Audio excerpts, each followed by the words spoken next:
हनुमान जी पहुंच गए हैं और पेड़ पर बैठे हैं। इस समय माता जानकी किस कष्ट में, किस संकट में है, हम अनुमान नहीं लगा सकते। निज पद नयन दिए मन राम पद कमल लीन, परम दुखी भाव पवन सुत देख जानकी दे। माता जानकी किस तरह से बैठी हैं? उनकी निगाह कहाँ है?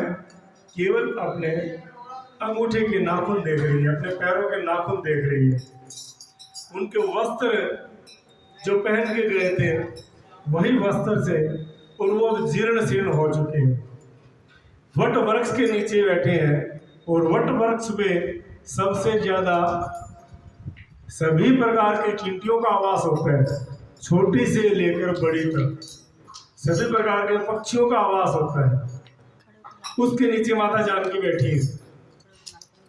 वस्त्र जीर्ण शीर्ण हो चुके हैं और लंका में जाने के बाद में माता जानकी ने केवल और केवल वहां की वायु का पान किया है, वो भी इसलिए कि सांस चल रही थी, इसलिए वायु का पान करना पड़ा। इसके अलावा लंका में अन्न और जल का पान माता जानकी ने नहीं किया। जब रावण रावण धमकाने आता है तब माता सीता ने किस चीज की ओट ली?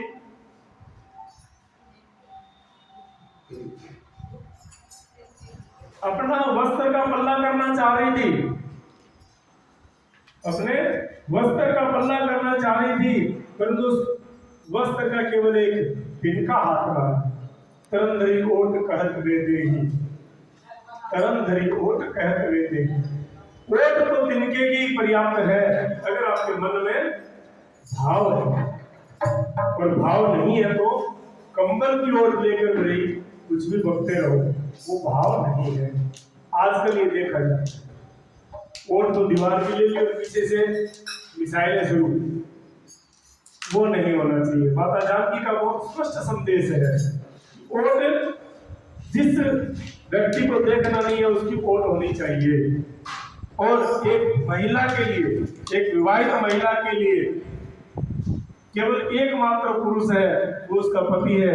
उसके अलावा किसी भी पुरुष को देखना भी उचित किसी भी भाव में नहीं है।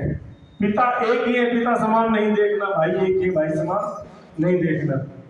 रावण ने क्या क्या लाभ लालच नहीं दिए माता सीता को, क्या क्या लाभ लालच नहीं दिए। आजकल नकली सोने की अंगूठी दे दे, नकली सोने की चेन दे दे, उसको लोग बिक जाते हैं, अपना सब कुछ किसी न किसी विधर्मी को दे देते हैं। केवल नकली के लालच में माता सीता को पूरी की पूरी सोने की लंका रावण दे रहा था और मंदोदरी आदि सभी रानियों को दासी बना रहा था। ये सब तो तेरे पैर दबाएंगे, तेरे पानी भरेंगे, तेरे झाड़ू पोछा लगाएंगी, तू केवल मुझे स्वीकार कर ले, तू केवल हाँ कर दे। फिर माता सीता ने हाँ किया क्या?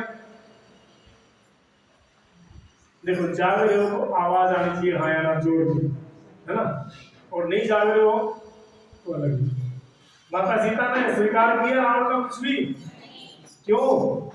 क्योंकि माता सीता ने अपने धर्म का पालन करना सबसे महत्वपूर्ण समझा कि रघुकुल रीत सदा चली आई। आगो भी यार दोबारा बोलते हैं, रघुकुल रीत सदा चली आई,